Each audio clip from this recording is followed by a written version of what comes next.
क्या शुरू करना है न्यूटन के हिसाब से चैप्टर नंबर 4 और एनसीईआरटी के हिसाब से चैप्टर नंबर 2 का सेकंड पार्ट। चैप्टर का नाम कैपेसिटेंस। बातचीत मत करिए और चुपचाप काम शुरू करिए। कैपेसिटेंस, कैपेसिटेंस क्या है?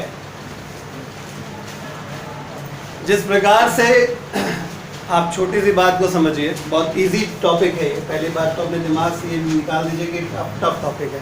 टॉपिक इज़ वेरी इजी और बोर्ड एग्जाम में क्वेश्चन भी इससे ज़रूर आता है। ठीक है, बहुत सिंपल चीज़ समझिए। कैपेसिटेंस शब्द बना है कैपेसिटी से। ठीक है, तो जिस प्रकार से किसी पानी की टंकी का वॉल्यूम इस बात को एक्सप्रेस करता है कि उसमें हम कितना पानी भर सकते हैं। शब्दों को पकड़िएगा, कितना पानी भर सकते हैं, भरा हुआ है, ये कंपलसरी नहीं है। तो वॉल्यूम क्या हुआ? उस पानी की टंकी का क्या हुआ? कैपेसिटी हुआ, नहीं हुआ? ठीक है, हम कह रहे हैं 500 लीटर की टंकी है, तो इसका मतलब ये नहीं कि 500 लीटर पानी भरा है, राइट। हम ये कह रहे हैं कि उसकी कैपेसिटी 500 लीटर की है, यानी जब चाहेंगे 500 लीटर पानी उसमें डाल देंगे और जब चाहेंगे तब निकाल लेंगे। ऐसे ही कुछ कंडक्टर के साथ है। अगर आप एक स्टेटमेंट हमारा याद करिए, once upon a time in Eureka institute by Atul Tiwari sir, ये बताया गया था कि charge always reside on the surface of conductor. हाँ जी, रफ्तार है बात में, ठीक है। Charge always reside on the surface of conductor, यानी कंडक्टर यानी कि मेटल, समझ रहे हैं? कंडक्टर अर्थात मेटल वो चीज होती है जिसके सरफेस पे हम चार्ज को रख सकते हैं। Charge can reside on the surface of conductor, right. इसका मतलब ये है कि कंडक्टर के पास कैपेसिटी होती है to hold electric charge on its surface. यहाँ भी वही चीज है, जब चाहेंगे चार्ज दे देंगे और जब चाहेंगे तब चार्ज ले लेंगे। आई बात समझ में? तो जिस प्रकार से हम लोग किसी भी चीज को होल्ड करने की कैपेसिटी को सिंपल कैपेसिटी कहते हैं, या वो कभी कभी वॉल्यूम कहते हैं, कभी कभी कुछ कहते हैं, तो हम लोग चार्ज को स्टोर करने की कैपेसिटी को कैपेसिटेंस कहते हैं। आई बात समझ में? तो कैपेसिटेंस शब्द समझ में आया। किसी कंडक्टर पर कितना ज्यादा से ज्यादा चार्ज स्टोर किया जा सकता है, किसी कंडक्टर पर कितना ज्यादा से ज्यादा चार्ज स्टोर किया जा सकता है, इस बात की क्षमता यानी कैपेसिटी को क्या कहते हैं? उसका कैपेसिटेंस कहते हैं। आई बात समझ में? अब मैटर यहाँ पे थोड़ा गंभीर है। ये चैप्टर 2 पार्ट में है और बच्चे अक्सर कंफ्यूज हो जाते हैं, वो समझ नहीं पाते सवाल पूछा काहे का गया है। तो मैं क्लियर कर देता हूँ बेटा, पहले एक बात समझिएगा। अभी मैंने आपको बात बोली कैपेसिटेंस ऑफ कंडक्टर की, और जब कई सारे कंडक्टर जोड़ दिए जाते हैं तो बनता है कंडेंसर। तो एक्चुअली ये जो चैप्टर है वो 2 पार्ट में है। मैं बात बता रहा था capacitance of conductor and capacitance of capacitor, 2 चीजें हैं। जब एक कंडक्टर होता है तो सिंपल आप कंडक्टर बोलते हो, लेकिन जब 2 या 2 से ज्यादा कंडक्टर्स को मिलाकर एक कैपेसिटर बनाया जाता है, पढ़ाएंगे इसके बारे में, ठीक है, तो उसका हिसाब किताब कुछ डिफरेंट होता है। काम उसका भी वही है। कंडक्टर कम चार्ज स्टोर करता है, कैपेसिटर ज्यादा चार्ज स्टोर करता है। वही कैपेसिटर जिसको तुम लोग पंखे में लगा हुआ कंडेंसर कहते हो, गोल गोल चिनौटे ऐसा लगा होता है ना, that is condenser, it is capacitor. आई बात समझ में? तो ये 2 पार्ट में चैप्टर डिवाइडेड है, segment A and segment B, ठीक है। तो कैपेसिटेंस ऑफ कंडक्टर, तो कैपेसिटेंस ऑफ कंडक्टर अलग पढ़ेंगे हम लोग, और बातचीत ना करें। कैपेसिटेंस ऑफ कैपेसिटर अलग चीज है, कैपेसिटेंस ऑफ कंडक्टर अलग चीज है और कैपेसिटेंस ऑफ कैपेसिटर अलग चीज है, ठीक है। मैं इतना स्ट्रेस आउट इसलिए कर रहा हूं इस जगह पे क्योंकि क्वेश्चन जब पूछा जाता है तो यहाँ पे ध्यान रखना बहुत आवश्यक है कि हमसे कैपेसिटेंस ऑफ कैपेसिटर पूछा गया या कैपेसिटेंस ऑफ कंडक्टर पूछा गया, दोनों बातों में फ़र्क हो जाता है। बच्चा अगर कंफ्यूज होकर एक का डेफिनेशन दूसरे में लिखता है तो उसके मार्क्स नहीं मिलते। लगे हाथ एक बात और याद आ गई है, मैं बता दे रहा हूँ हम लोग क्रैश कोर्स में चल रहे हैं, सारा सिलेबस मैं मान के चल रहा हूँ कि आपने पढ़ा है। सेल्फ इंडक्टर है ना, और इंडक्टेंस, ठीक है, दोनों की डेफिनेशन में फ़र्क होता है। इलेक्ट्रोमैग्नेटिक इंडक्शन चैप्टर का हल्का सा जिक्र कर रहा हूँ, ठीक है। तुम लोग एक्चुअली इस तरीके से नहीं पढ़ते हो कि इसमें ज़रा डिफरेंशिएट करके पढ़ा जाए। मिलता जुलता शब्द मिलता है तो उसी के हिसाब से जो आता है सब लिख देते हो। Self inductance is different thing, है ना, और इंडक्टर इज डिफरेंट थिंग। आई बात समझ में? ठीक है, वो जब आएगा फिर इसमें भी और भी स्ट्रेस आउट करेंगे हम लोग। फिलहाल इस बात को ध्यान दीजिए, ठीक है। तो हम लोग पहले ये सेगमेंट निपटाएंगे, फिर इससे आगे बढ़ेंगे तो इस सेगमेंट में आ जाएंगे, ठीक है। तो इतना पहले कॉपी कर लीजिए और बड़ा सा हेडिंग डाल दीजिएगा अलग से, कैपेसिटेंस ऑफ कंडक्टर। चलिए, होपफुली आपने हेडिंग डाल दिया होगा, कैपेसिटेंस ऑफ कंडक्टर, ठीक है। तो अभी कोई नोट नहीं करेगा, पहले मैं आपको समझा देता हूँ। बेटे बहुत अच्छे से आपको पता है, हमने उस दिन डिस्कस भी किया था पोटेंशियल पढ़ाते वक्त, Q है तो V है, Q नहीं तो V नहीं, चार्ज है तो पोटेंशियल है, चार्ज नहीं तो पोटेंशियल नहीं, क्योंकि पोटेंशियल आने के लिए चार्ज का आना अति आवश्यक है, ठीक है। और फॉर्मूला भी हमने आपको बताया था, उसमें हमने आपको ये बात बताई थी कि जितना ज़्यादा बॉडी पे चार्ज होता है, बॉडी का पोटेंशियल भी उतना ही ज़्यादा होता है, तो हम जानते हैं। तो फॉर अ कंडक्टर, अभी कोई नोट नहीं करेगा, फॉर अ कंडक्टर बहुत अच्छे से बताएंगे, बहुत अच्छा समझ में भी आ जाएगा, ठीक है। फॉर अ कंडक्टर बेटा Q प्रोपोर्शनल V होता है, सबको पता है। साइन ऑफ प्रोपोर्शनलिटी हटाने के बाद, इक्वल लगाने के बाद एक कांस्टेंट आता है। ये जो कांस्टेंट है C, इसी को कहा जाता है capacitance of conductor. Got it? बेटा कभी भी साइन ऑफ प्रोपोर्शनलिटी हटाने के बाद, इक्वल लगाने के बाद जो कांस्टेंट आता है वो कांस्टेंट फॉर्मूले में पहले से प्रेजेंट, बाकी सारी चीजों पे डिपेंड नहीं करता है। स्लो मोशन में, ठीक है। कभी भी साइन ऑफ प्रोपोर्शनलिटी हटाया जाता है तो इक्वल लगाने के बाद एक कांस्टेंट लगाया जाता है। इस कांस्टेंट, ये कांस्टेंट जो होता है वो फॉर्मूले में ऑलरेडी जो चीजें पहले से मौजूद थी उन पे डिपेंड नहीं करता है। आई बात समझ में? यानी C का वैल्यू, यानी कैपेसिटेंस ऑफ कंडक्टर जो होता है वो इंडिपेंडेंट होता है, independent of Q and V। तो डिपेंड काहे पे करता है? मेरा एक स्टूडेंट था, सोम नाम था उसका, लड़का अकेले था, मैंने उसका प्लूरल कर दिया, सोम्स कर दिया, ठीक है। हाँ, सोम्स। तो डिपेंड्स ऑन फिलहाल वो कैपेसिटर के लिए आएगा, बाद में बताएंगे उसको। फिलहाल एक बात आप जनरल लॉजिक से समझ जाइए, क्या कि कैपेसिटेंस, भाई सिंपल सी बात है, तिजोरी छोटी होगी पैसा कम आएगा, तिजोरी बड़ी होगी पैसा ज़्यादा आएगा। पानी की बात कर लो, पांडे जी को जलन हो रही, कोई दिक्कत नहीं है। पानी की बात कर लो, टंकी छोटी होगी पानी कम आएगा, टंकी बड़ी होगी पानी ज़्यादा आएगा, ठीक है। कहो तो तेजाब भर दो उसके, ठीक है। तो डिपेंड्स ऑन, यानी कंडक्टर, समझ गए होंगे आप। अगर बेटा कंडक्टर के सरफेस पे अगर चार्ज रुकेगा तो सरफेस अगर बड़ा होगा, सरफेस एरिया ज़्यादा होगा, बॉडी का साइज बड़ा होगा तो चार्ज ज़्यादा स्टोर करे मिल जाएगा। वो अगर सरफेस एरिया कम होगा तो चार्ज कम स्टोर होगा, है ना। तो depends on size of conductor. सोम्स वाली बात जो है वो कैपेसिटेंस ऑफ कैपेसिटर में आपको बताएंगे, वहां याद करने में आसानी। तो depends on size of conductor, बात समझ में आ गया। And surrounding medium, and surrounding medium, वो कंडक्टर किस मीडियम में रखा हुआ, ठीक है। अभी आपको क्लियर हो जाएगा थोड़ी देर बाद, बात समझ में आ गई, ठीक। अच्छा, तो लिखो, लिखिए, हेडिंग डाल दी होगी, इलेक्ट्रिकल कैपेसिटेंस ऑफ कंडक्टर, ठीक है। कैपेसिटेंस ऑफ कंडक्टर अंडरस्टूड है कि इलेक्ट्रिकल कैपेसिटेंस ही है, ठीक है। लिखिए, the electrical capacitance of a conductor, the electrical capacitance of a conductor, the electrical capacitance of a conductor is the measure of its ability, is the measure of is the measure of its ability to retain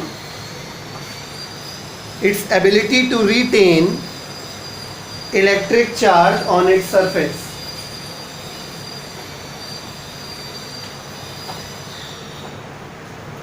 To retain electric charge on its surface. Full stop. Next answer लिखिए. Experimentally it is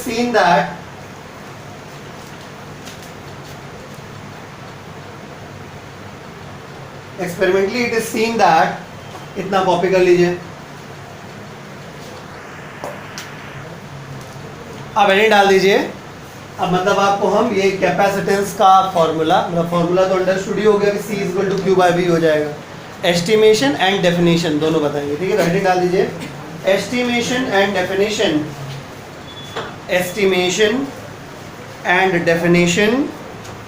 of capacitance of a conductor.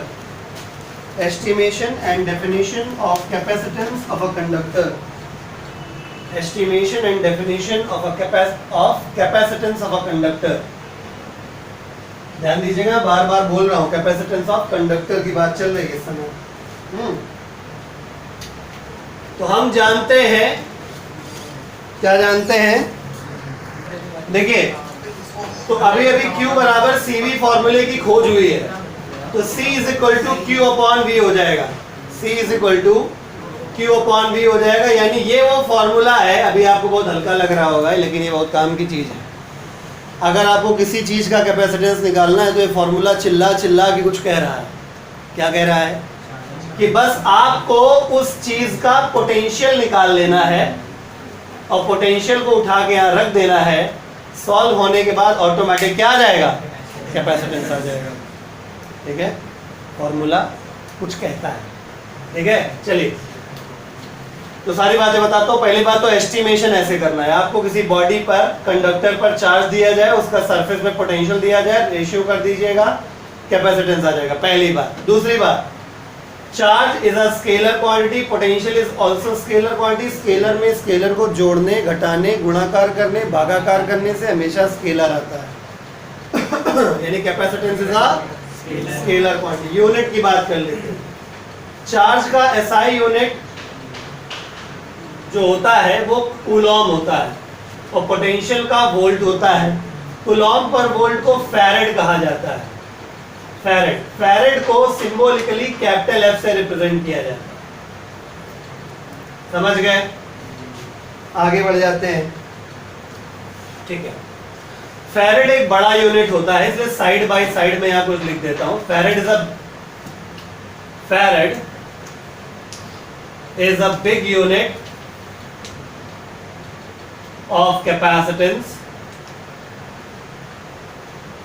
That's why हम लोग क्या use करते हैं? Normally 1 मिली farad use किया जाता है, जिसका मतलब 10⁻³ फैरेड हो जाएगा. 1 माइक्रो फैरेड यूज किया जाता है, जिसका मतलब 10⁻⁶ फैरेड हो जाएगा. 1 नैनो फैरेड यूज किया जाता है, जिसका मतलब 10⁻⁹ फैरेड होता है. और एक पिको फैरेड भी कभी कभी यूज किया जाता है, जिसको 1 डबल माइक्रो भी कहते हैं. ये 10⁻⁻12 फैरेड हो जाता है. होपफुली समझ में आ गया होगा. आगे की बात करता हूं. माय डियर, Q की और V की वैल्यू, स्केलर क्वांटिटी का फॉर्मूला है ना.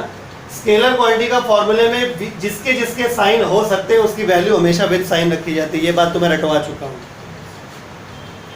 यानी Q की वैल्यू और V की वैल्यू विद साइन रखी जाएगी. मेरी बात समझना. अभी यहाँ पे कहानी में ट्विस्ट आ जाएगा.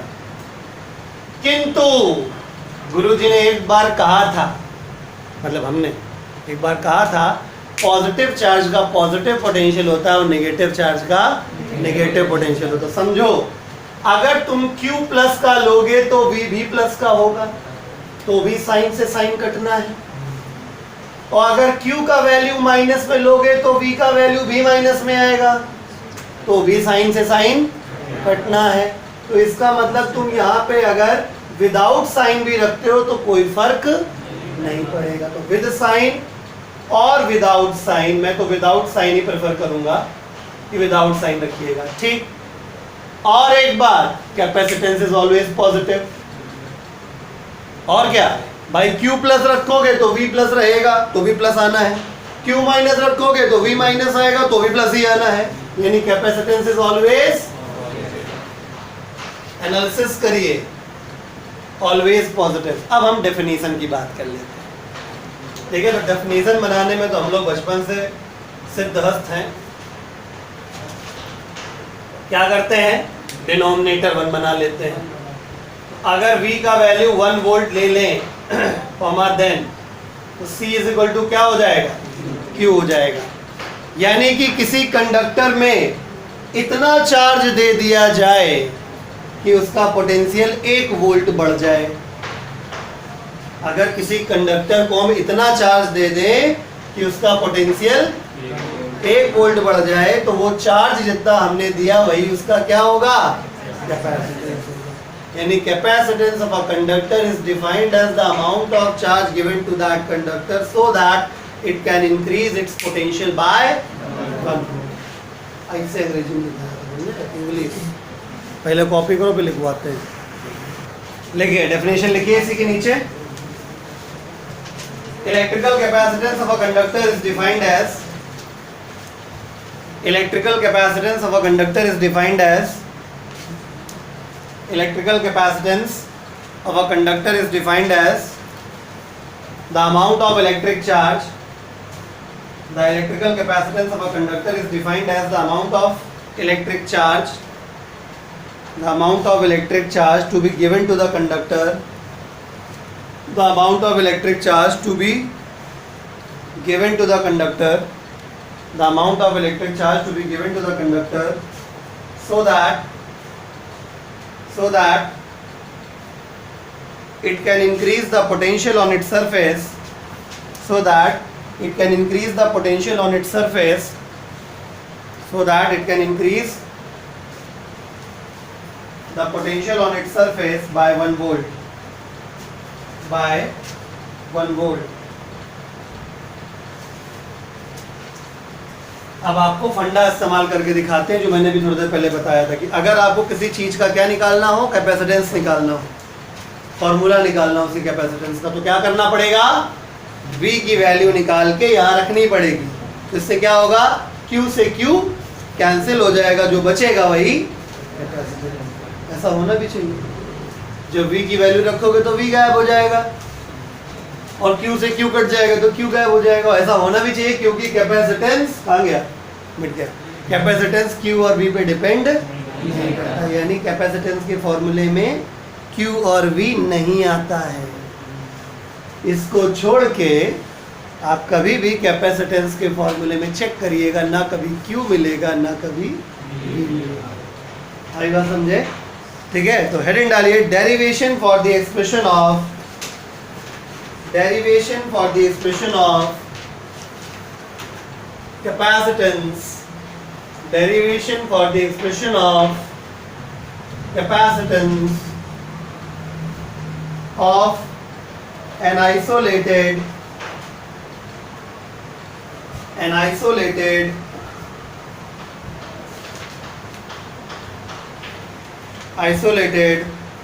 spherical conductor और conducting shell. Isolated spherical conductor और कंडक्टिंग शेल बहुत आसान है, जिसको प्रीवियस चैप्टर के एक आध फॉर्मूले आते होंगे बड़े प्रेम से कर ले जाएगा। कंसीडर द सिचुएशन, मान लो बेटा ये गोला है, मान लो क्या है, ठीक है, ये क्या है, ये एक मेटेलिक स्फेयर है या कंडक्टिंग शेल है, मतलब हॉलो या सॉलिड। कंडक्टर है, कंडक्टर का के सरफेस पे ही चार्ज हमेशा जाता है, अंदर जाता ही नहीं, पढ़ा चुके हैं हम, बहुत सालों की शुरुआत में बता दिया था। चार्ज कंडक्टर के हमेशा सरफेस पे रहता है, चाहे वो अंदर से खोखला हो चाहे भरा हुआ हो, हॉलो और सॉलिड। ठीक है, तो अगर रेडियस इसकी r मान ली जाए तो चार्ज इसके सरफेस पे मान लेते हैं Q है, क्योंकि हम लोग बड़े पॉजिटिव लोग हैं इसलिए पॉजिटिव चार्ज मान लिया। अच्छा, सही बताना, क्या तुम नहीं जानते हो कि स्फेरिकल कंडक्टर के सरफेस पे पोटेंशियल का formula 1/4 pi epsilon not Q/R होता है? नहीं जानते हो? तो बस डेरिवेशन हो गया। और क्या, v का वैल्यू अब पहले से ही पता था तुम्हें, क्या करना है, putting in c is equal to q upon v। तो क्या मिलेगा, c बराबर q अपॉन v की जगह 1 upon 4 pi epsilon naught q by r। ले भाई, q से q लुड़िस हो गया, तो ये वाला हिस्सा ऊपर चला गया, c बराबर कितना हो गया, 4 पाई एप्सिलॉन नॉट। मैंने जो कहा वही किया। अगर हमें कैपेसिटेंस निकालना है किसी चीज का, तो c बराबर q अपॉन v वाले फॉर्मूले में v का वैल्यू रखा जाता है। ये देखो, समझे? तो जब ऐसे रखेंगे तो q से q लुड़िस हो जाएगा, होना भी चाहिए। v की वैल्यू रखने से v गायब, और v की वैल्यू q के टर्म में रखने से q भी गायब। तो अब फॉर्मूले में देखो, ना q बचा ना v। होना भी नहीं चाहिए, क्योंकि c की वैल्यू q और v पे डिपेंड नहीं करती। समझ गए? छापिए, फिर इसके बारे में भी कुछ बताएंगे आपको। अब एक चीज और बताते हैं आपको। अभी हम जिक्र कर रहे थे थोड़ी देर पहले कि कैपेसिटेंस ऑफ अ कंडक्टर दो बातों पे डिपेंड करता है, एक तो उसके साइज पे और दूसरा सराउंडिंग मीडियम। ये देखो फॉर्मूले में दोनों चीजें लेके आया है, दिख रहा है? यहाँ पे c का वैल्यू r के प्रोपोर्शनल है और c का वैल्यू एप्सिलॉन नॉट के प्रोपोर्शनल है कि नहीं? मतलब जितना ज्यादा रेडियस होगा गोला उतना ही बड़ा होगा, राइट? गोला उतना ही बड़ा होगा, सरफेस एरिया भी उतना ही बड़ा होगा, जगह उतनी ज्यादा होगी, रुपया उतना ज्यादा रखा जा सकता है। समझ रहे हैं ना? ठीक है। और ये रह गया मीडियम। एप्सिलॉन नॉट क्या होता है? Permittivity of the free space. आपको याद होगा मैंने बताया था कि अगर वैक्यूम को हटा के मीडियम आ जाता है तो एप्सिलॉन नॉट के साथ k मल्टीप्लाई हो जाता है, याद है?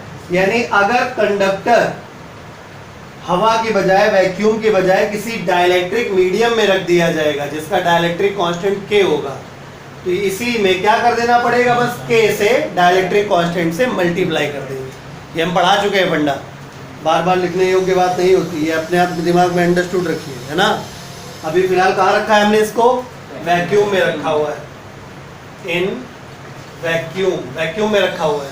लेकिन अगर इसको हमने किसी डाइलेक्ट्रिक मीडियम में डाल दिया, ठीक है, तो डाइलेक्ट्रिक मीडियम में का जो भी कांस्टेंट होगा, डाइलेक्ट्रिक कांस्टेंट, उसको फिर यहाँ पे क्या करना पड़ेगा? मल्टीप्लाई करना पड़ेगा। ये बात समझ में आ गई? अच्छा, ठीक है। ये हो गया साइज वाला फैक्टर और ये हो गया मीडियम वाला फैक्टर। एक और बात, कुछ लोग गलत फैमिली के शिकार हो जाते हैं, ये फॉर्मूला लगाते हैं 4 पाई एप्सिलॉन नॉट की वैल्यू भी 9 × 10⁹ ठोक देते हैं। हाँ, 1/4 पाई एप्सिलॉन नॉट की वैल्यू होती है, समझ रहे हैं? हमारे पूजनीय श्री श्री श्री 1001 पाणे जी, ठीक है ना? तो क्या हो गया? कूलॉम स्क्वायर पर न्यूटन पर मीटर स्क्वायर, ठीक है? तो 4 पाई एप्सिलॉन नॉट की वैल्यू ये रखनी है, ध्यान दीजिएगा। न्यूमेरिकल लगाते वक्त झोंक झोंक में ना लिख जाना, तो वहाँ को नो तो सर खड़े नहीं होंगे पढ़ाने के लिए, क्या भैया चीटिंग कर रहे हो तुम, ठीक है? छापिए, चलिए क्वेश्चन लिखिए। Assuming the earth as an insulated spherical conductor, assuming the earth as an insulated spherical conductor of radius 6400 kilometers, assuming the earth as an insulated spherical conductor of radius 6400 kilometer, calculate its capacitance। ये ISC year 2001 में आया हुआ 1 number का प्रश्न है। Calculate its capacitance करिए। Let's not waste much time, कर ही देते हैं। पहली बार अर्थ को एक इंसुलेटेड स्फेरिकल कंडक्टर मानने की बात की गई और इसका कैपेसिटेंस निकालने की बात हो रही है। तो हम जानते हैं कि स्फेरिकल कंडक्टर का कैपेसिटेंस होता है 4 पाई एप्सिलॉन नॉट आर। अभी लेटेस्ट आया ये मार्केट में नया नया। तो C is equal to 1/9 into 10⁹ illustrate कर दिया भैया, गलती मत करियो। रेडियस ऑफ अर्थ, अगर आप अर्थ का कैपेसिटेंस निकालना है तो रेडियस भी अर्थ की होगी जो कि 6400 किलोमीटर होती है। तो किलोमीटर को मीटर में कन्वर्ट करने के लिए 1000 से और मल्टीप्लाई करेंगे। जब बेटे इसको सॉल्व करेंगे तो 711 इंटू 10⁻⁻6 फैराड बनेगा। ठीक है, ठीक है। तो C इज इक्वल टू कितना हो गया, 711 माइक्रो फैराड। ठीक, सवाल इंपॉर्टेंट नहीं है, इस सवाल के पीछे का आशय इंपॉर्टेंट है। मतलब we are going to pull बाल की खाल। ठीक है, मतलब ये है कि इतना बड़ा अर्थ है, इतने छोटे पांडे जी, इतने बड़े गुप्ता जी, सब लोग इसके अंदर विद्यमान है, सब कुछ ठीक है। इतना बड़ा भारी भरकम साइज है अर्थ का, 6400 किलोमीटर, बहुत होता है। तो कैपेसिटेंस कितना आ रहा है? माइक्रो में शायद तुम लोग ना समझ पाओ, इसको डिवाइड कर लो। 0.0000711 ये तो हुआ कुछ, इतना कम। यानी पूरी अर्थ को तुमने कंडक्टर माना जो कि होता नहीं, स्फीयर मान लिया जो कि होता नहीं। सब कुछ तुमने मानने के बावजूद तुम क्या उखाड़ पाए? यानी कुल मिला के 1 फैराड भी नहीं आया। अर्थात जब पूरी अर्थ मिला दी तुमने तब इतना कम कैपेसिटेंस आ रहा है। ठीक है, तो इसका मतलब जो तुम छोटा सा कंडक्टर ले रहे होगे, इतना बड़ा नान मुद्दा, उसका कैपेसिटेंस तो ना के बराबर हो जाएगा, राइट। और हमको चार्ज स्टोर करना है ज़्यादा। दिमाग में खुड़ आया, खुड़ी बुद्धि, दिमाग में थोड़ा सा खुड़ आया तो हम लोगों ने दिमाग लगाया। हम लोग किस खेत की मूलियाँ हैं, हमारे बुजुर्गों ने दिमाग लगाया। तो उन्होंने डिस्कवर किया एक ऐसी डिवाइस जो छोटे छोटे कंडक्टर्स के अरेंजमेंट से बना था, जिसका नाम रखा गया कैपेसिटर। यानी मैं ये कहना चाहता हूँ, कवि ये कहना चाहता है अपनी कविता में कि एक छोटा सा कंडक्टर बहुत ज़्यादा चार्ज को स्टोर नहीं कर सकता, और हमें ज़्यादा चार्ज स्टोर करने की आवश्यकता है। उसका मैं जिक्र कर देता हूँ, क्यों ज़्यादा चार्ज चाहिए। ज़्यादा चार्ज स्टोर होने से सिस्टम में ज़्यादा इलेक्ट्रिक एनर्जी स्टोर होती है। ठीक है, तो ये जो पंखा जैसी चीज़ है, एग्जॉस्ट जैसी चीज़ है, सबमर्सिबल पंप जैसी चीज़ है। ठीक है, बात समझ में आई। इन चीज़ों को घुमाने के लिए एक झटके की ज़रूरत होती है। आप लोगों ने नोटिस किया होगा, कभी कभी पंखों का कंडेंसर वीक हो जाता है तो डंडा मार के पंखा घुमाया जाता है। एक बार घूमने लगता है तो पंखा घूमता रहता है, राइट। कंडेंसर का काम होता है, कैपेसिटर का काम होता है ज़्यादा चार्ज स्टोर करना, so that more electrical energy can be stored. और जैसे ही हम स्विच ऑन करें, कैपेसिटर भक्क से पूरी एनर्जी दे देता है, जिससे क्या मिलता है, जर्क, झटका। ठीक है, तो उस हैवी असेंबली को एक झटका मिलता है, जिससे वो एक बार जैसे ही घूम गया तो बाकी काम उसकी कॉइल के आर्मेचर की मैग्नेटिक फील्ड ऑटोमेटिक कर लेती है। आगे का काम समझ गए ना। कंडेंसर का काम क्या है, झटका देना। सबमर्सिबल पंप 1.5 हार्स पावर, आधा horsepower, 1 horsepower, 2 horsepower की जो मोटरें होती हैं, उनको चलाने के लिए बहुत तगड़े झटके की ज़रूरत होती है। मुझे नहीं लगता कि आप में से या हम में से शायद कोई ऐसा बलशाली जो 2 हार्स पावर की सबमर्सिबल मोटर को विद पंप उठा पाए। मतलब मैं यहाँ पे किसी की ताकत की बात नहीं कर रहा हूँ, मैं बात कर रहा हूँ कि कितना तगड़ा जर्क लगना चाहिए उस मोटर को, तब जाके कहीं वो अंदर घूमे। नहीं तो तुम्हें ज़मीन के अंदर जाके अंदर डंडा चला के आना पड़ेगा। मोटर नहीं चल रही, रुको अभी आते हैं। घुस गए बोरिंग के अंदर। आई बात समझ में? ठीक है, तो आप अगर कभी सबमर्सिबल पंप का अगर पैनल खोल के देखेंगे तो आपको एक मोटा सा चिनौटी दिखेगा, मोटा सा गोल गोल कैपेसिटर कंडेंसर दिखाई देता है। मतलब आप समझ रहे होंगे जहाँ जहाँ झटके की ज़रूरत है, हैवी मोटर है, वहाँ कंडेंसर लगा होता है, चाहे वो पंखा हो, एग्जॉस्ट हो, ठीक है, ये तुम्हारा सबमर्सिबल पंप हो, कुछ भी हो, मिक्सी हो, मिक्सी की मोटर हैवी होती है, ठीक ठाक होती है, तो लगाना पड़ता है। बात समझ में आ गई? तो अल्टीमेटली हम ये बताना चाह रहे थे कि छोटा कंडक्टर, अगर एक कंडक्टर इस्तेमाल करोगे तो कितना बड़ा कंडक्टर ले लोगे यार, उसको जगह रखने की भी तो जगह चाहिए। क्या पता तुम्हें घर पूरा खाली पड़ना पड़ा के लिए कंडक्टर रखने के लिए, पंखा चलाना है, घर खाली कर दिया कंडक्टर रखे। आई बात समझ में?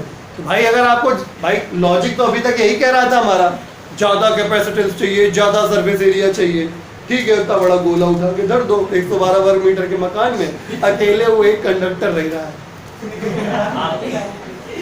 ठीक, घर वाले सब बाहर निकल गए। बात समझ में आ रही है? तो क्लियर हो गई बात। यानी अल्टीमेटली हमारा जो ऑब्जेक्टिव है वो एक अकेला कंडक्टर पूरा नहीं कर सकता, हमें क्या करना पड़ेगा, कुछ ऐसा करना पड़ेगा जिससे कैपेसिटी बढ़े, जगह कम ले, सस्ता बैठे, ठीक है। तो लोगों ने जब रिसर्च किया तो पता चला कि अगर हम एक पर्टिकुलर अरेंजमेंट में, बात करूंगा नेक्स्ट टर्न पे उस पर्टिकुलर अरेंजमेंट के बारे में, अगर हम छोटे छोटे कंडक्टर्स को एक किसी पर्टिकुलर अरेंजमेंट में लगा के अरेंज करके एक डिवाइस बनाते हैं, तो कंपैरेटिवली अगर आपने 2 कंडक्टर का इस्तेमाल किया तो वो 2 कंडक्टर से ज़्यादा का चार्ज स्टोर करता है। नहीं समझे? मतलब एक अकेले कंडक्टर अगर 100 कूलम स्टोर करता है, तो कैपेसिटर में अगर तुमने 2 लगा दिए तो फिर वो 200 से ज़्यादा का चार्ज स्टोर करता है, राइट। यानी कैपेसिटर एक ऐसी डिवाइस होती है जिसकी हेल्प से हम ज़्यादा चार्ज यानी कि ज़्यादा एनर्जी स्टोर कर पाते हैं। आई बात समझ में? लिखिए आगे।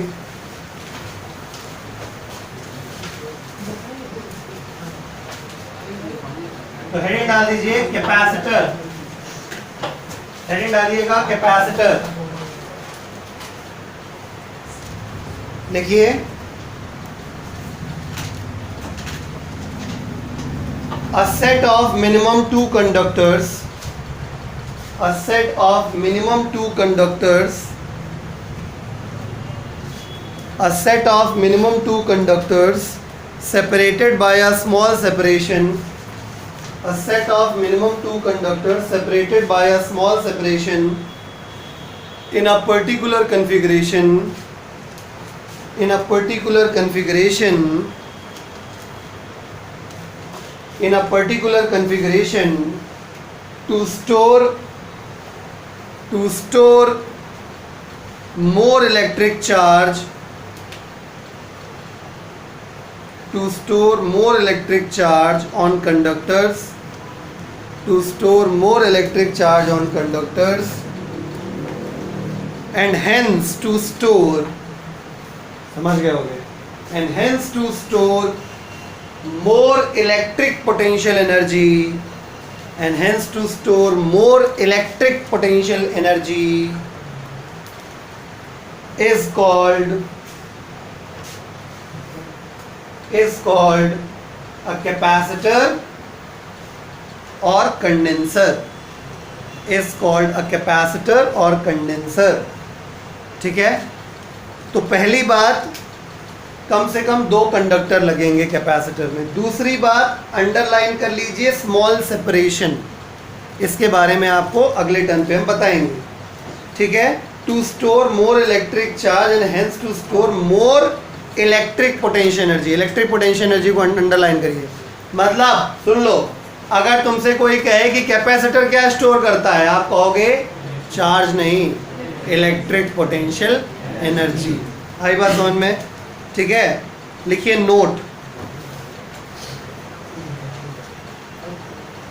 और कोई पूछे कंडक्टर क्या स्टोर करता है, तो कंडक्टर चार्ज स्टोर करता है। तो मैं नोट में इसी बात को लिखवाने जा रहा हूँ। लिखिए, a conductor stores electric charge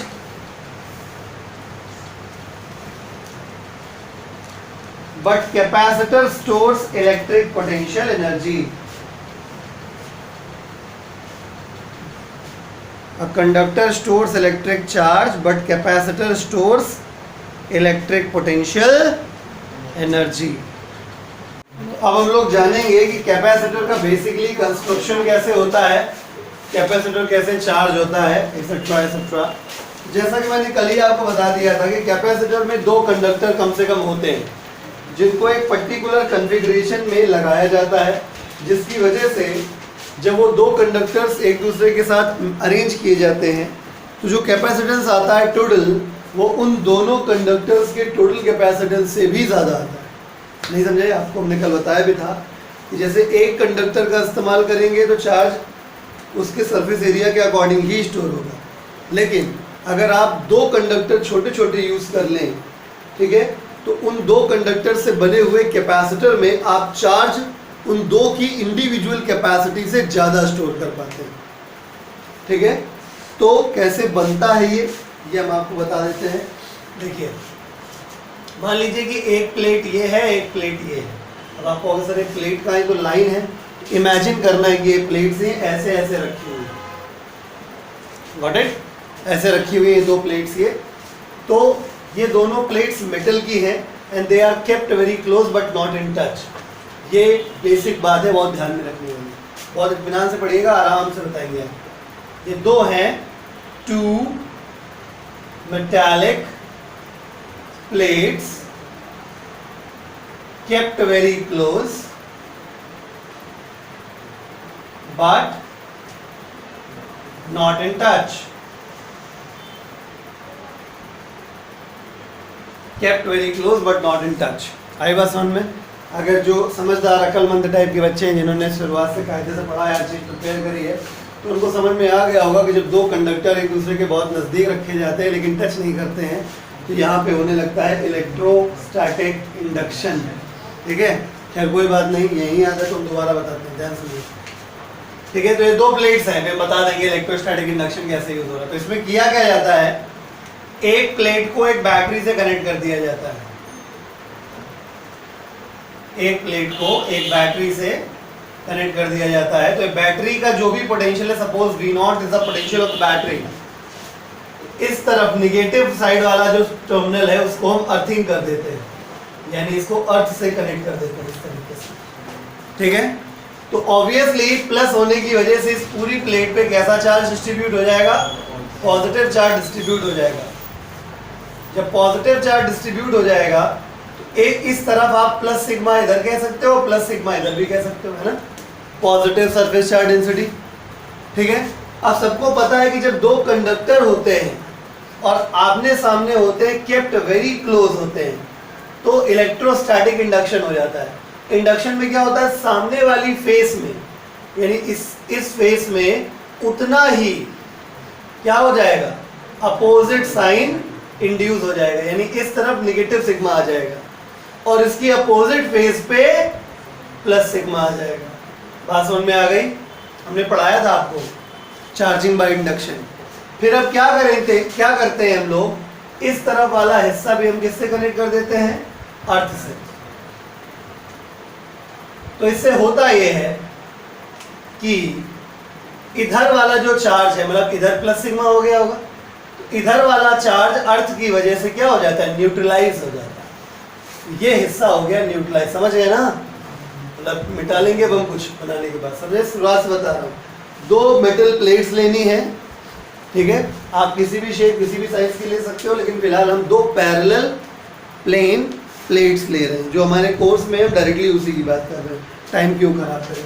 these are two metallic plates which are kept very close but not in touch. इस तरफ की प्लेट को एक बैटरी से जोड़ दिया जिसका पोटेंशियल V0 है, प्लस से जुड़े होने की वजह से इस पूरी प्लेट पे पॉजिटिव पोटेंशियल आ जाएगा। ठीक है, इधर भी और इधर भी, तो जितना इधर आएगा उतना ही इक्वल एंड अपोजिट इधर इंड्यूस हो जाएगा, उसका इक्वल एंड अपोजिट इधर इंड्यूस हो जाएगा। तो इस वाली साइड को हम अर्थ कर रहे हैं, तो क्या हो जाएगा, इस तरफ जो भी चार्ज था आपका वो अर्थ क्या कर देगी, उसे न्यूट्रलाइज कर देगी। क्या कर देगी, न्यूट्रलाइज कर देगी। और इस तरफ वाला चार्ज हम पिक्चर में शो नहीं करते हैं। क्यों नहीं शो करते हैं, क्योंकि इंडक्शन में किसने पार्टिसिपेट किया, इसने पार्टिसिपेट किया। क्या इसने पार्टिसिपेट किया? नहीं किया। इस वजह से हम इसको भी मिटा देते हैं। आई बात समझ में? क्लियर? अब मुद्दा है दिखाई कैसे देता है कैपेसिटर, है ना? मतलब जब हम बुक्स में देखते हैं तो कैपेसिटर का तरीका कुछ अलग ही बना होता है। कैसे बना होता है बताते हैं आपको। जब बुक में आप देखेंगे तो कैपेसिटर ऐसे बना होगा कि ये भैया दो प्लेट्स हैं और इसका ये वाला टर्मिनल प्लस से जुड़ा हुआ है और ये वाला माइनस से जुड़ा हुआ है। This kind of arrangement will be is shown in books, ठीक है? तो इसमें कह दिया कि ये पॉजिटिव सरफेस चार्ज डेंसिटी इसके ऊपर और इसके ऊपर नेगेटिव सरफेस चार्ज डेंसिटी। ऐसे दिखाया जाता है किसमें? बुक्स में। तो ऐसे कैसे हम बताते हैं कैसे। एक्चुअली क्या है, दो तरीके समझ लीजिए आप, ठीक है? एक तो स्टैंडर्ड तरीका, साइंस वाला थ्योरेटिकल तरीका। भाई अर्थ मानी जाती है जीरो पोटेंशियल पे, 0 वोल्ट पे, ठीक है? तो आपने ये वाला तार भी कहाँ जोड़ा? जीरो पोटेंशियल पे। और यहाँ भी कितना जोड़ा? जीरो पोटेंशियल पे। सेम पोटेंशियल के पॉइंट को हम लोग ज्वाइन कर सकते हैं। आई बात समझ में? एक तरीके से हमने क्या किया, इस वाले तार को इस वाले तार से जोड़ दिया, ठीक है? तो पूरा यही नहीं बन गया, देखो, ठीक है? या तो तुम ऐसे समझ लो कि धरती के अंदर जुड़ गए, है ना? क्लियर? तो भी बात वही समझ में आ रही है कि सर्किट कंप्लीट हो गया इस तरह से। आई बात समझ में? पता चला कैसा बनता है कैपेसिटर, ठीक है? आपको बुक्स में ऐसा बना दिखाई देगा, टेक्निकली ऐसा होता है। आई बात समझ में? तो ठीक है ना? तो क्या है कैपेसिटर? मैंने आपको बताया एक कैपेसिटर दो या दो से ज्यादा कंडक्टर्स का एक सिस्टमैटिक अरेंजमेंट होता है। सिस्टमैटिक मतलब ये नहीं कह रहे कुछ भी तुमने इसे इसे दो कंडक्टर खड़े कर दिया बन गया कंडेंसर ना। There is a system. आई बात समझ में? एक सिस्टमैटिक अरेंजमेंट होता है जिसकी वजह से यहाँ पे एक प्रोसेस होता है जिसे हम इलेक्ट्रोस्टैटिक इंडक्शन कहते हैं और कैपेसिटर की प्लेट्स पर चार्ज आ जाता है। तो अब ये पॉजिटिवली चार्ज प्लेट, ये negatively charge plate, you have got a system. और हर सिस्टम में क्या स्टोर होती है? Electric potential energy. आई बात समझ में? तो इस प्रकार से कैपेसिटर क्या स्टोर कर लेता है? Electric potential energy. अब थोड़ी सी और डिटेल में चलते हैं, ठीक है?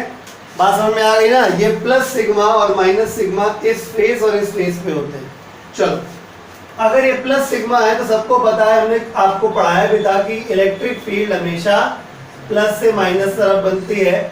और क्योंकि जितना चार्ज इसमें प्लस में होता है इसमें माइनस में है, इस वजह से दोनों प्लेट्स के बीच में जो इलेक्ट्रिक फील्ड बनेगी वो कैसी बनेगी? Uniform electric field. हमने पढ़ाया भी था कि प्लेट से हमेशा कैसी बनती है?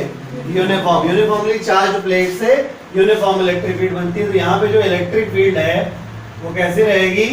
कांस्टेंट, यानी यूनिफॉर्म इलेक्ट्रिक फील्ड रहेगी। आई बात समझ में? तो अगर इन दोनों प्लेट्स के बीच का सेपरेशन क्या है? D, तो हम लोग क्या लगा सकते हैं? वेद। नहीं लगा सकते? रटवाया था कि अगर इलेक्ट्रिक फील्ड यूनिफॉर्म है तो क्या लगा सकते हैं?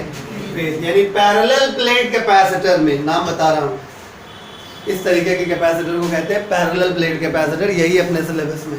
ऐसा नहीं कि यही दुनिया में एक इकलौता कैपेसिटर है। स्फेरिकल कैपेसिटर भी आते हैं, सिलेंड्रिकल कैपेसिटर भी आते हैं, ठीक है? बहुत तरीके के कैपेसिटर आते हैं, ठीक है? हमको जो पढ़ना है वो सिंपलेस्ट फॉर्म पढ़नी है। वो कौन सा है?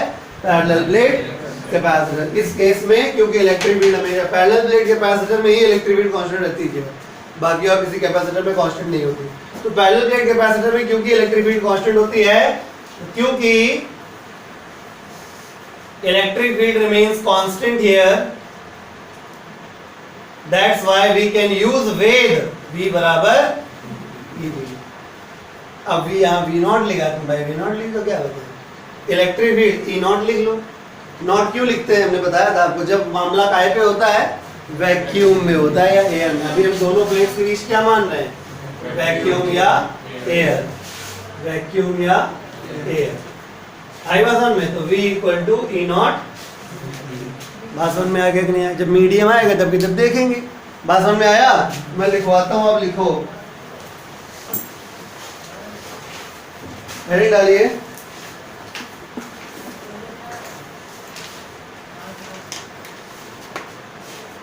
कंस्ट्रक्शन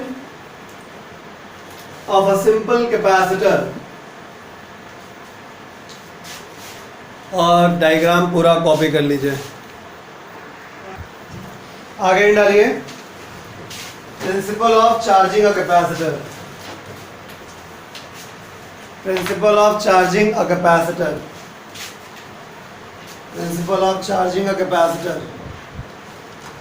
तो आपको मैंने बताया कौन सा प्रिंसिपल काम करता है यहाँ पे, इलेक्ट्रोस्टैटिक इंडक्शन। लिखिए, अ capacitor is charge by using, a capacitor is charged by using electrostatic induction. A capacitor is charged by using electrostatic induction. अच्छा, अगर आपसे पूछा जाए कि कैपेसिटर में टोटल चार्ज कितना होता है, बताइए कितना होता है? 0 होता है, क्योंकि जितना चार्ज इस तरफ पॉजिटिव होता है उतना ही नेगेटिव हो जाता है, और चार्ज हमेशा विद साइन ऐड होता है। यानी अगर आपसे पूछा जाए कि कैपेसिटर में टोटल चार्ज कितना है, तो आप हमेशा कहेंगे 0, ठीक है। लेकिन फिर भी आपसे अगर कोई कहता है किसी क्वेश्चन में कि कैपेसिटर में 10 कूलॉम चार्ज है, तो इसका मतलब समझते हो क्या होता है? अगर 10 कूलॉम चार्ज कैपेसिटर में है, तो इसका मतलब एक प्लेट पे प्लस 10 कूलॉम है, दूसरे प्लेट पे माइनस 10 कूलॉम है। बात समझ रहे हैं? तो सवाल पूछने में और सवाल देने में फर्क हो गया। अगर क्वेश्चन पूछा जाता है कि कैपेसिटर में चार्ज टोटल कितना होता है, तो 0 होता है, और आपसे कह दिया जाए कि कैपेसिटर में 10 कूलॉम चार्ज है, तो इसका मतलब एक प्लेट में प्लस 10 है, दूसरे में लिख लीजिए note, total charge of a capacitor is always 0। Total charge of a capacitor is always 0. The total charge of a capacitor is always 0. But if, for example, someone says,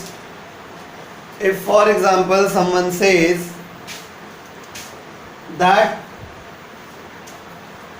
a charge on capacitor is 20 coulombs. A charge on capacitor is 20 coulombs, comma, then it means plus 20 coulomb charge. It means plus 20 coulomb charge will be on one plate.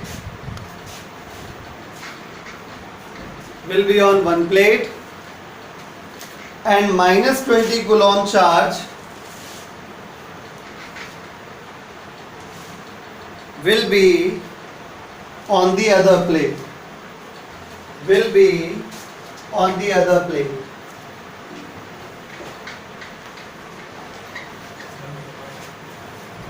ठीक है। तो अब हम लोग capacitance of capacitor की बात करेंगे। कल हमने बात करी थी कैपेसिटेंस ऑफ कंडक्टर की। तो हेडिंग डाल दीजिए, estimation and definition of capacitance of capacitor. Estimation and definition of capacitance of capacitor.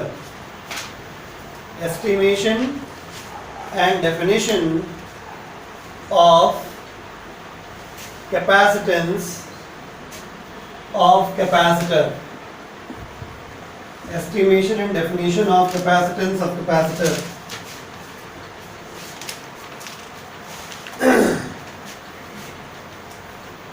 For a capacitor, capacitor के लिए भी वही बात है। क्या बात है कि जो चार्ज होता है प्लेट्स पर, वो पोटेंशियल डिफरेंस के डायरेक्टली प्रोपोर्शनल होता है। यानी Q, charge on plates is directly proportional to the potential difference across the plates। बात समझ में आ रही है? यहाँ पे Q क्या है? चार्ज ऑन द कैपेसिटर, ठीक है, और V क्या है? दोनों प्लेट्स के बीच जो तुमने पोटेंशियल डिफरेंस लगाया। वहां क्या था? Q था charge on the surface of conductor और V on the surface of conductor. यहाँ क्या है? Q is the charge on capacitor and V is potential difference between the plates of the capacitor. फर्क है दोनों बातों में, ठीक है, लेकिन ऊपर से देखने में एक ही जैसे लग रहे हैं।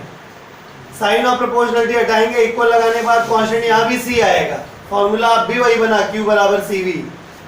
अब यहाँ पे C जो होगा उसे क्या कहा जाएगा, कैपेसिटेंस ऑफ कैपेसिटर कहा जाएगा। फिर से वही बात, कभी भी साइन ऑफ प्रोपोर्शनलिटी हटाने के बाद इक्वल लगाने के बाद जो कांस्टेंट आता है वो कांस्टेंट फॉर्मूले में पहले से प्रेजेंट, बाकी सारे चीजों पे डिपेंड नहीं करता है। यानी यहाँ भी C का वैल्यू इंडिपेंडेंट होगा, independent of Q and V। सवाल उठता है डिपेंड कहाँ पे करेगा, तो हमने बात याद कराई थी, सोम्स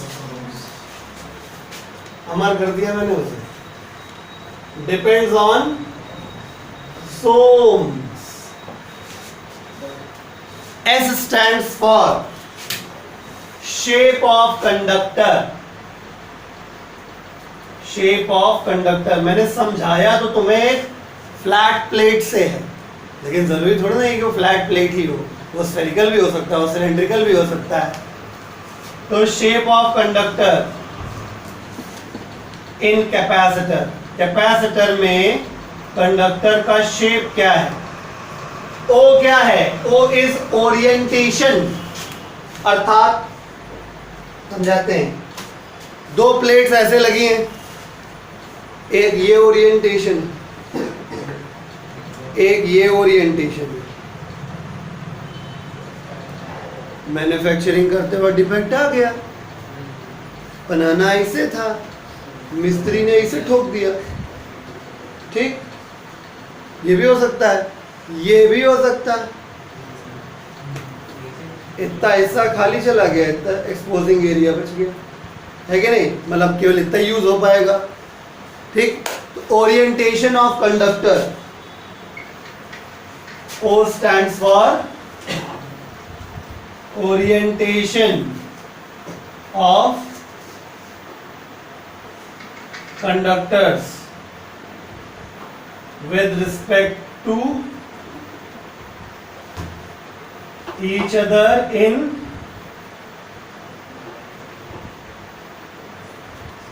capacitor। M क्या है, medium filled between the conductors.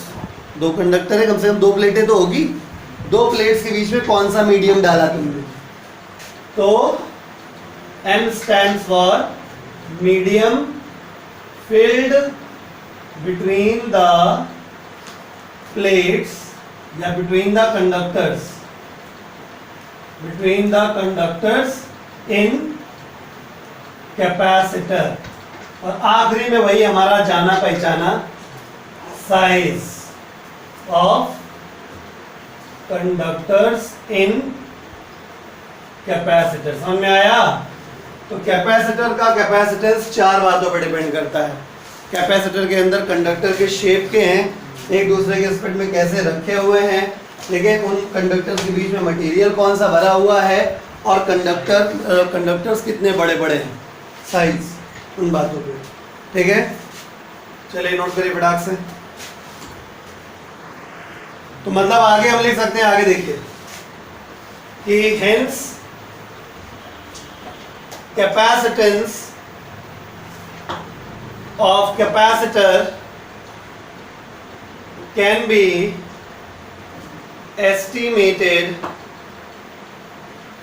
Bye C is equal to Q upon, capacitance को C बराबर Q अपॉन V से हम एस्टिमेट कर सकते हैं। बाकी चीजें वही है सारी, चार्ज स्केलर, पोटेंशियल स्केलर, हमेशा Q प्लस तो V प्लस, Q माइनस तो V माइनस, T हमेशा positive,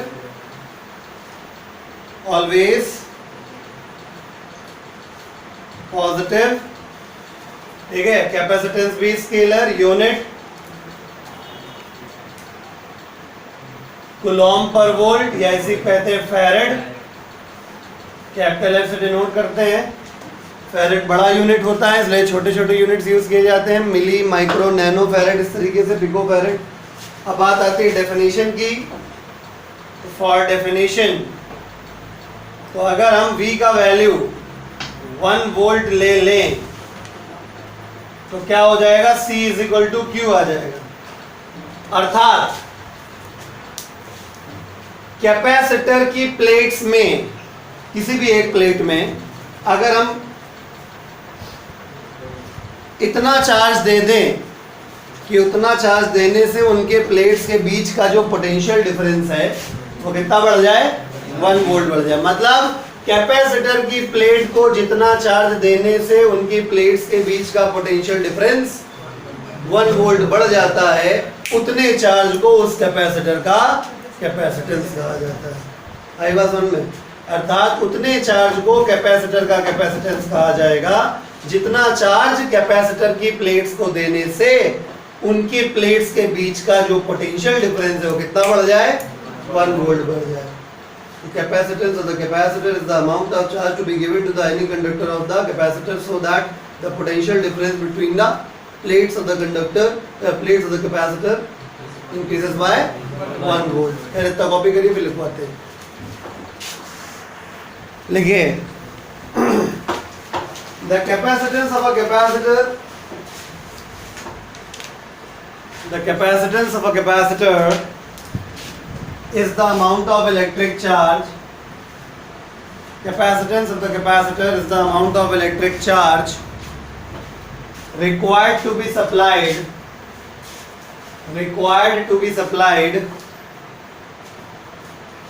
to either of the conductors, required to be supplied to either of the conductors।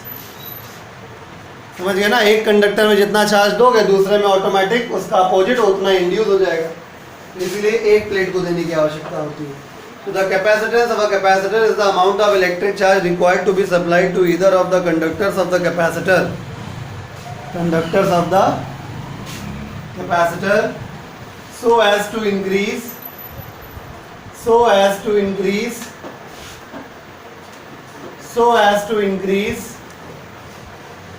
the potential difference between them, so as to increase the potential difference between them by 1 volt, potential difference between them by 1 volt। Heading डालिए pictorial representation of a capacitor, pictorial representation of a capacitor. तो pictorial representation of a capacitor आपको कैसा दिखाई देगा अगर figure में, normally 2 plates, ध्यान दीजिएगा, एक प्लेट बड़ी एक प्लेट छोटी बना देंगे तो सेल जैसा लगने लगेगा, ठीक है। तो अगर ऐसे बना हो और ऐसे बना हो, दोनों ही आप कैपेसिटर ही समझेंगे, ठीक है ना। कुछ लोग मुंह से गोल लिए, दोनों बराबर ही लग रहे हैं, इसमें एरो बना दिया भाई, ठीक है। इसमें भी सी लिखा होगा, इसमें भी सी लिखा होगा। ये है कैपेसिटर ऑफ फिक्स्ड कैपेसिटेंस। आदत डाल लो, अगर एरो ऐसे बना होता है तो वेरिएबल हो जाता है उसका कैरेक्टरिस्टिक। ये बन गया, ये कैपेसिटर है, कैपेसिटर ऑफ वेरिएबल कैपेसिटेंस, ठीक है। एचसी वगैरह, वर्मा वगैरह बुक्स में ऐसे बनाते हैं कैपेसिटर, लेकिन वो हायर क्लासेस की बात है, अभी आप ना बनाए चलेगा, ठीक है। दोनों बना लीजिए फटाक से। मतलब ये कैपेसिटर बना है तो इसमें ऐसा होता है कि कैपेसिटेंस फिक्स रहेगा और इसका चेंज किया जा सकता है, ठीक है। तो इसके बाद लिखना नहीं है, मैं बताए दे रहा हूँ बस ऐसे ही, ठीक है। इसके बाद वैसे होना चाहिए टाइप्स ऑफ कैपेसिटर, कैपेसिटर कितने प्रकार के होते हैं। तो शेप के अकॉर्डिंग कैपेसिटर 3 प्रकार के होते हैं, एक पैरेलल प्लेट कैपेसिटर, एक स्फेरिकल कैपेसिटर, एक सिलेंड्रिकल कैपेसिटर। नाम समझ में आ रहा होगा, ठीक है। पैरेलल प्लेट कैपेसिटर में कंडक्टर प्लेट की शेप में होते हैं, स्फेरिकल वाले में स्फेयर जैसे शेप में होते हैं और सिलेंड्रिकल वाले में सिलेंडर जैसे शेप में होते हैं, ठीक है। तो अपने सिलेबस में ये 2 हैं ही नहीं, तो जो पढ़ना था वो है केवल पैरेलल प्लेट कैपेसिटर, वही मैंने आपको पढ़ाया। यानी अब आपके सिलेबस में अल्टीमेटली मैं ये कहना चाहता हूँ कि जब भी कैपेसिटर का जिक्र किया जाएगा तो आपके दिमाग में इमेज किसकी बननी चाहिए, पैरेलल प्लेट कैपेसिटर की। आई बात समझ में? तो चलिए हेडिंग डालिए, derivation for the expression of air field parallel plate capacitor की derivation for the expression of capacitance of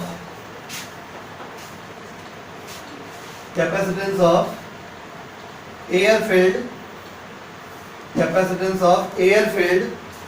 parallel plate capacitor, derivation for the expression of capacitance of air filled parallel plate capacitor। देखिए कहानी यहाँ भी नहीं बदली हुई है, आपको मैंने लास्ट लेक्चर में पढ़ाया था। क्या पढ़ाया था कि कैपेसिटेंस निकालने का जो बेसिक फॉर्मूला होता है वो C is equal to Q upon V होता है। आपको V की वैल्यू Q के टर्म्स में रखनी होती है, जिससे V तुरंत गायब हो जाता है और Q से Q कैंसिल होके गायब हो जाता है, तो हमारा क्या मिल जाता है, कैपेसिटेंस। यहाँ भी यही होना है। शुरू करें। तो हेडिंग है derivation for the expression of capacitance of air field parallel plate capacitor, air field या वैक्यूम वर्क। ठीक, करना क्या है, कंसीडर द सिचुएशन। बहुत आसान है डेरिवेशन, 2 नंबर में या 3 नंबर कैटेगरी में आता है। ICBSE में आएगा तो 2 नंबर, ISC में आएगा तो 3 नंबर, ठीक है ना। ये हो गई हमारी वो प्लेट, पैरेलल प्लेट कैपेसिटर। ये इसका पोटेंशियल V0 हो गया, ये प्लस ये माइनस। तो यहाँ पॉजिटिव सरफेस चार्ज डेंसिटी, यहाँ नेगेटिव सरफेस चार्ज डेंसिटी। यहाँ पे 100% एक इलेक्ट्रिक फील्ड बनेगी, जो कि कैसी होगी, कांस्टेंट होगी। कांस्टेंट इलेक्ट्रिक फील्ड होने की वजह से वेध लग जाएगा। D इनके बीच का क्या है, सेपरेशन, ठीक है। D सेपरेशन है और V0 क्या है, पोटेंशियल डिफरेंस है कि नहीं। तो इन दोनों के बीच का सेपरेशन D है और इन दोनों के बीच का जो पोटेंशियल डिफरेंस है वो कितना है, V0 है। आई बात समझ में। तो बस वी नो दैट कि इलेक्ट्रिक फील्ड कांस्टेंट है, इस वजह से हम वेध लगा रहे हैं। V बराबर ED लगा रहे हैं। क्या चाहिए, V चाहिए, है ना। V पे वर्कआउट चल रहा है हमारा। चलो, तो हमने आपको याद करिए, गॉस थ्योरम वाले चैप्टर में पढ़ाया था। नहीं याद है तो कोई बात नहीं, याद कर लीजिए। अगर कभी भी इस तरीके की सिचुएशन और पैरेलल प्लेट कैपेसिटर है तो इसके अंदर जो इलेक्ट्रिक फील्ड होती है उसका फॉर्मूला होता है E is equal to sigma upon epsilon naught. याद कर लीजिए, ठीक है। ये याद करने वाला पॉइंट है। पैरेलल प्लेट कैपेसिटर के अंदर जो इलेक्ट्रिक फील्ड बनती है उसका formula E is equal to sigma upon epsilon naught होता है, ठीक है। याद रहेगा। बस अल्टीमेटली ऑब्जेक्टिव समझ में आ गया ना कि हमें V0 यहाँ लिखना है, यानी यहाँ, तो हमारा C0 आ जाएगा। समझ गया ना, नॉट का मतलब समझ रहे हो ना।